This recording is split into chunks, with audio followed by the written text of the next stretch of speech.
Welcome back, everybody, for another deep dive.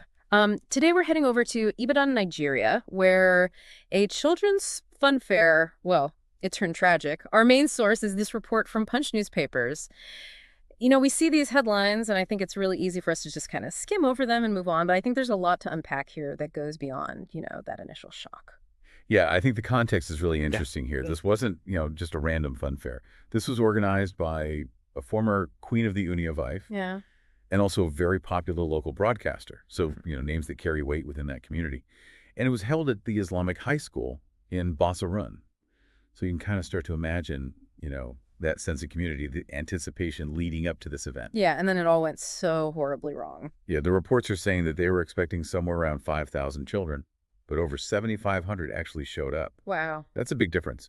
And, that kind of miscalculation in crowd management, especially when you're dealing with children, it's a recipe for disaster. Yeah, and the article doesn't actually give us any specifics as to how the stampede actually started, but it does mention that there was overcrowding at the entrance gate. That was a major factor. Yeah, that's a really, Right. really critical detail. That speaks to a potential lack of proper entry and exit protocols. Yeah. Maybe inadequate security personnel. I mean, think about this. You've got literally thousands of excited children, and likely their parents as well, all funneled through a single gate. Even with the best of intentions, that's a logistical nightmare waiting to happen. Oh, absolutely. It's so hard to even imagine the scene that must have unfolded. The article goes on to say that 35 children died in the crush.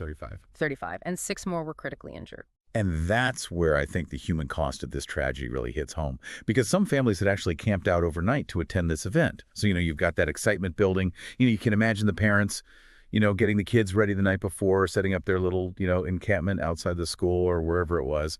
And then for it to turn to sheer terror as parents are frantically searching for their kids in this chaotic scene, I can't even begin to imagine. There's this really gut-wrenching eyewitness account from a mother named Aya Ayamaid. She actually got there at 5:30 in the morning with her 2 young children, and already by then the crowd was building up at a locked gate. That detail alone is just chilling. A locked gate with that many people already waiting. You can just imagine the potential for a dangerous surge once that gate opened. And that's exactly what happened. Ayamaid describes being separated from her daughter. She was trampled by the panicked crowd, and she even said that she was biting people just to try to get to her child. Oh my gosh. The desperation in her words is just palpable. She says, for almost 5 minutes, I couldn't see my daughter. They were trampling on me as well. And, it's important to note that she's not alone. There's another parent quoted in the article who said, I didn't know if I was dead or not because it got to a stage where I was asking someone if I was still alive. It really makes you think about the psychological impact as well, not just on the families who lost their children, but on everyone who was there who witnessed that level of panic and suffering. Yeah, absolutely. This isn't something that you just shake off. This raises serious questions about, post-traumatic stress and the long-term mental health consequences for everyone involved. So where do we go from here? The article says that the police have detained 7 people for questioning, including the former queen and the school principal. Yeah, that's a pretty standard procedure in a situation like this. A thorough investigation is going to be absolutely crucial, not just to determine who bears responsibility, but also to try to uncover those systemic failures that allowed this tragedy to happen in the first place. Right. It's not about pointing fingers. It's about trying to understand how this could have been prevented. Exactly. You have to think about the safety protocols that were in place. Were they adequate for an event of this magnitude? Was there proper risk assessment done beforehand? Were emergency services readily available? These are all the kinds of questions that investigators are going to be looking into. The article also mentions that the investigation has been transferred over to the homicide section of the State Criminal Investigation Department. Right, so that just tells you right there the gravity of this situation. We're not just talking about negligence here. There's potential for criminal charges, depending on what the investigation uncovers. Right. And while all this is going on, hospitals have started to release the bodies of the deceased children to their families. It's a grim task, but unfortunately, it's a necessary step in the grieving process. It's hard to even fathom the pain that those families are going through right now. I can't even imagine. And President Tinubu has ordered a full investigation into the tragedy and is also calling for a nationwide review of public event safety measures. Basically, he wants to know what went wrong and how to make sure it doesn't happen again. And that's such a crucial step. This shows that the government is taking this seriously. They're recognizing that this isn't just a local issue. This is a systemic problem that needs to be addressed at a national level. So let's talk about the organizers of the event. The article mentions Oriomi Hamzat, the broadcaster, was reportedly hospitalized due to shock after what happened. His brother was quoted saying that he was completely overwhelmed by everything. That's understandable. I mean, even with the best intentions to be involved in something that resulted in such a horrific loss of life, Yeah. that is a heavy, heavy burden to bear. Hamzat did state earlier that his radio station, Ajadigbo FM, was only a media partner for the event and not the actual organizer. Okay, so now that's where things get a little bit murky. Was there a clear delineation of roles and responsibilities here? Who was ultimately accountable for safety? These are all questions that need to be addressed. And Hamzat did also mention that they tried to discourage people from attending once they saw just how bad the overcrowding was getting. But clearly it just wasn't enough. Right, and that raises questions about their crowd management strategies. Was there even a plan in place to deal with a larger than expected turnout? Did they have the resources, the personnel to actually handle a situation like this? And the Ooni of Ife has also issued a statement expressing his condolences and commending Governor Makinde's response. But he also stressed the need for better planning and execution of children's programs in the future. And that's a really important point. This tragedy shouldn't discourage initiatives aimed at bringing joy to children, but it has to be a wake-up call for everyone involved in event planning. Safety cannot be an afterthought. It almost seems like this event tapped into a real desire for that community, for something positive, and then for it to just be shattered by this tragedy. Yeah. It's a stark reminder that even in moments of celebration, safety can never be an afterthought. It absolutely has to be the top priority. I think this tragedy has really kind of exposed some of the gaps in Nigeria's approach to event safety.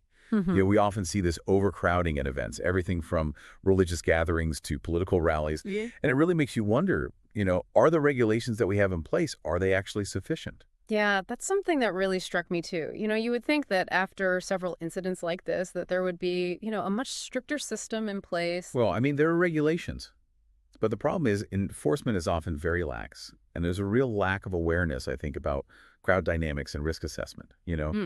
This incident really needs to be a catalyst for change, a chance to really reevaluate our whole approach to public safety at large-scale events. So where do we even begin? What kind of changes need to actually happen to prevent, another tragedy like this from happening? Well, I think it really starts with a fundamental shift in mindset. Event organizers, local authorities, security personnel, everyone involved needs to really understand that safety has to be the top priority. It can't be an afterthought. It's not just about ticking boxes on a checklist. It's about creating a true culture of safety. Okay, that makes sense. Sure.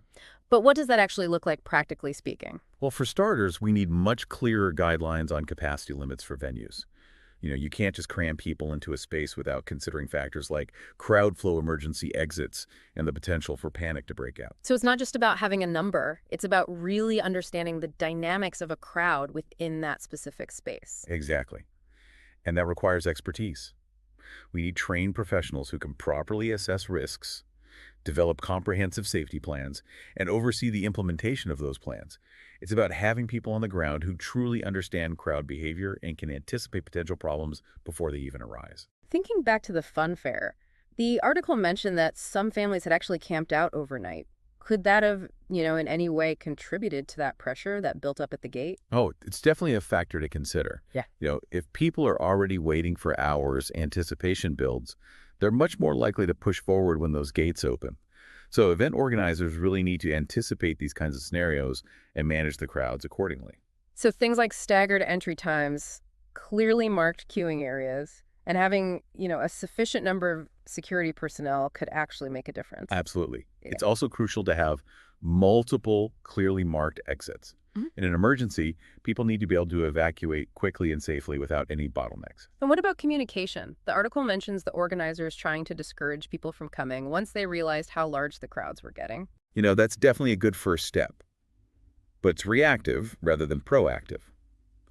Ideally, there should be clear communication channels in place beforehand.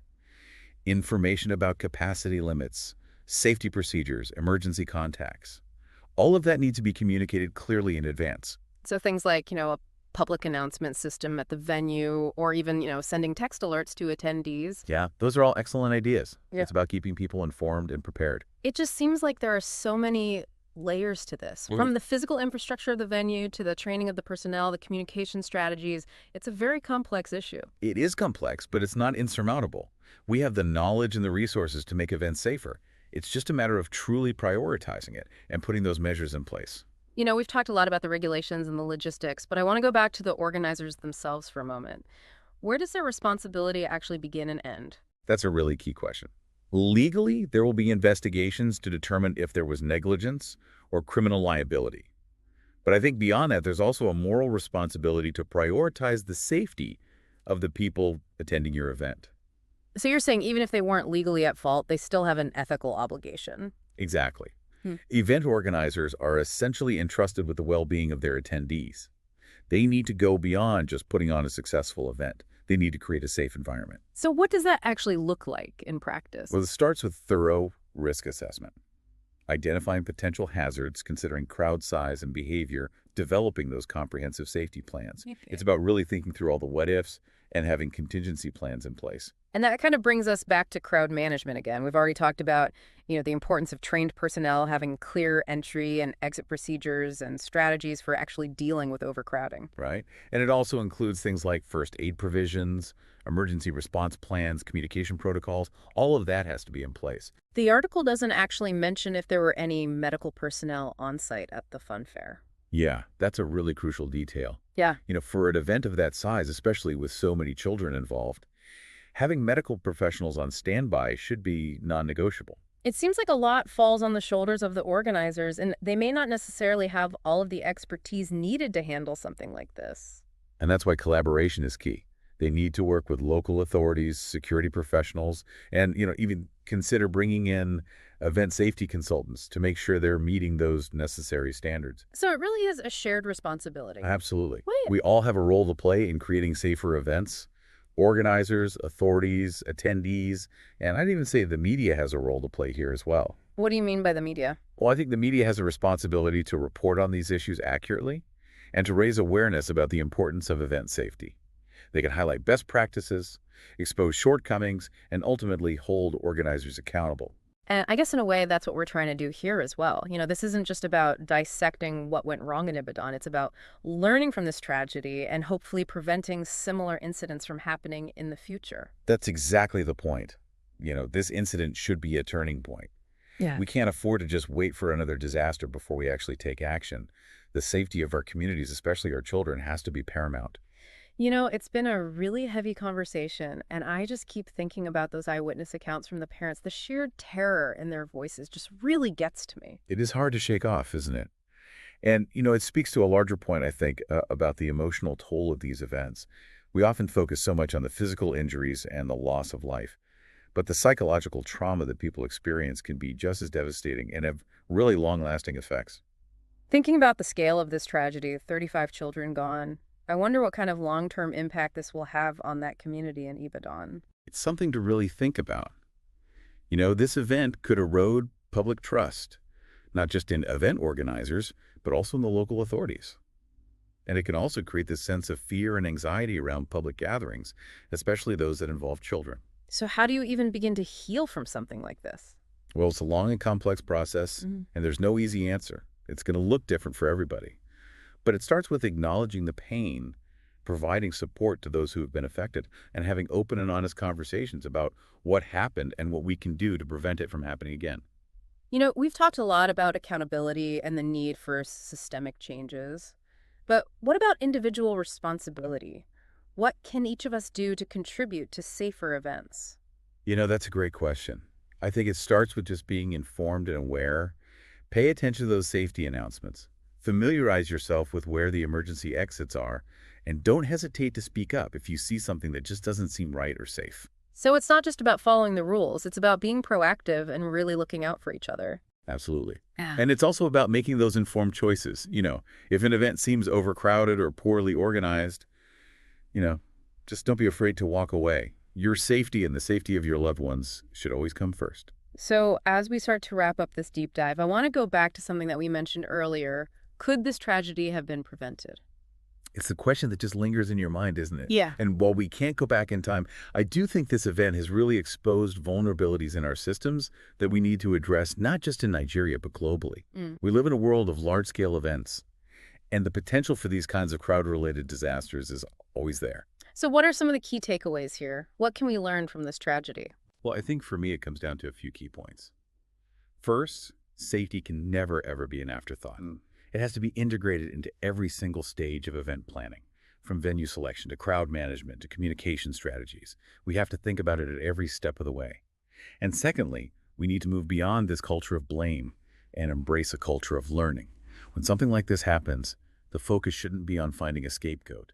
It needs to be on identifying those systemic failures and working together to find solutions. So it sounds like it's not just a shift in mindset for event organizers, but for society as a whole. Absolutely. Yeah. We need to recognize that safety is a collective responsibility. It's about everyone working together to create environments where people can gather and celebrate without having that fear in the back of their minds. And ultimately, I think it's about honoring the memory of those 35 children who lost their lives in Ibadan. By working together, we can make sure that a tragedy like this never happens again. I think that's the most important takeaway of all. Their loss should not be in vain. It should serve as a reminder of just how fragile life is and the importance of prioritizing safety in absolutely everything we do. Well, thank you so much for joining us on this deep dive. It's been a tough conversation, but we hope that it's given everyone listening something to think about and maybe even inspire you to take action in your own community. Remember, even the smallest steps can make a huge difference when it comes to safety.